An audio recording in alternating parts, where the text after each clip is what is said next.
Yo, it's time to look into some bees. Finally, it's 70 degrees, thankfully, and we've been doing some bee work already this year. I'm just doing a bit of splitting, getting ready for summer, and what I have here in front of me is just a single deep hive that I'm going to check to see what the split is looking like. I took this split from an existing hive over here that had quite a few queen cells. So I put some capped queen cells in here with some resources, a good bit of bees, some good brood, lots of food. And now we're going to go in today and see, A, did those cells hatch?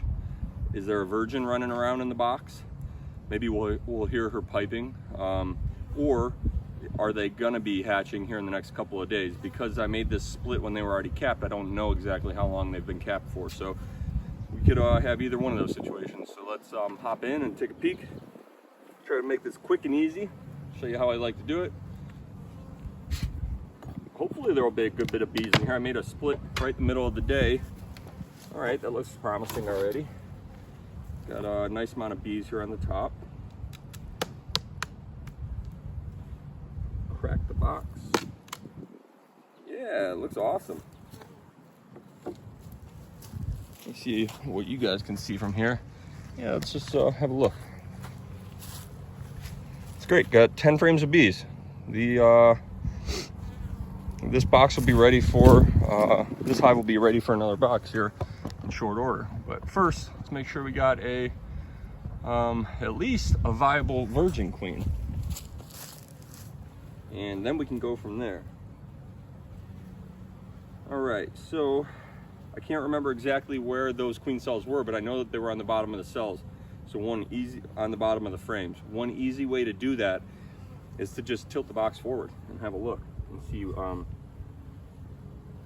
exactly where they are before you go pulling frames and ruining your queen cells. So this box is heavy, it's good.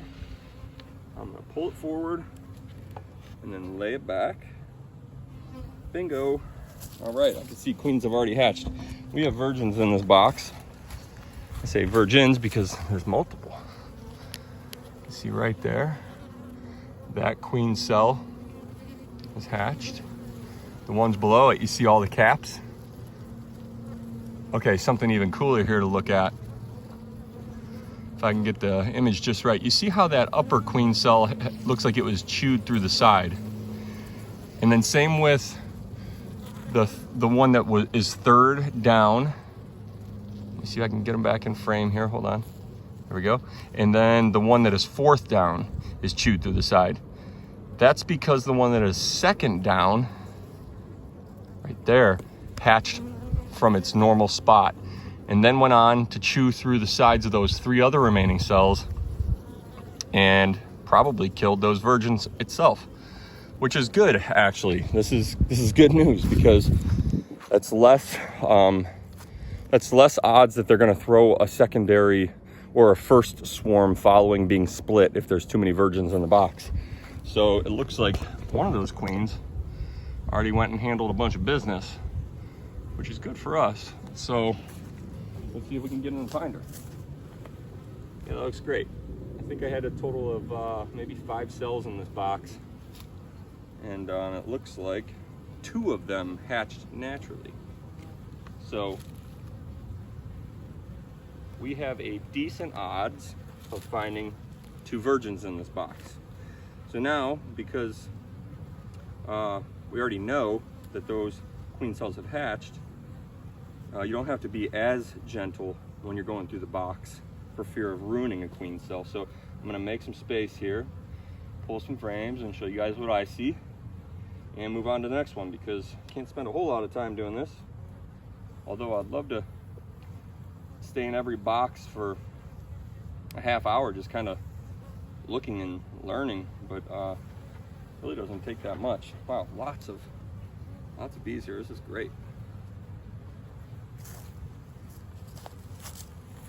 Got a whole bunch. Great brood. The brood's hatching out there in the middle. Same with this side. Brood is hatching out. We would not expect to see any new eggs, which I'm looking, because it's my suspicion that these virgins are not fully mated queens yet. So you wouldn't expect to see eggs, which I do not. So that's good. Sometimes in spring, things just like have a way of like working out. They just do sometimes. And the bees are really forgiving in spring. If the beekeeper makes a mistake, or they're just go, go, go during the spring, which is awesome. Let's peel another one out. There she is. I got one virgin queen. She's fast. She's running right across the face of the frame here. Let me see. Yeah, she's moving real fast in that group of bees right there. Man, this hive's gonna explode. As soon as she gets mated, I'm gonna have to probably have another box on very, very shortly, within 5 or so days, because she's gonna need room to plug eggs when she's ready to start laying. Now, a lot of this brood that's hatching out now has vacant spots inside the formerly filled cells, but they're quickly plugging that away with honey, I can see. So she's gonna need room, not immediately, but pretty soon after she gets mated. So I will set a reminder for this hive to drop a box on in approximately 5 days. Ooh, another heavy one. Yeah, they're really putting some resources in here. They're filling it up with honey. Check for virgin queens, make sure that they're hatching. We did that. We saw that all the other remaining cells were destroyed, likely by that virgin queen or the other workers inside of the hive.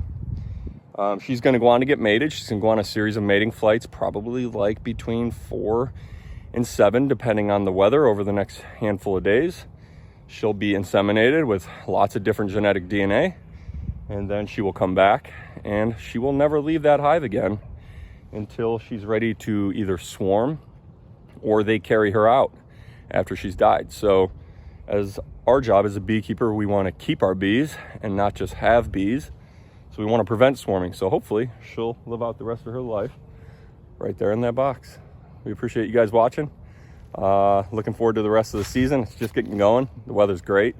Hope you guys had an awesome winter, and that the spring treats you guys all well. We'll see you.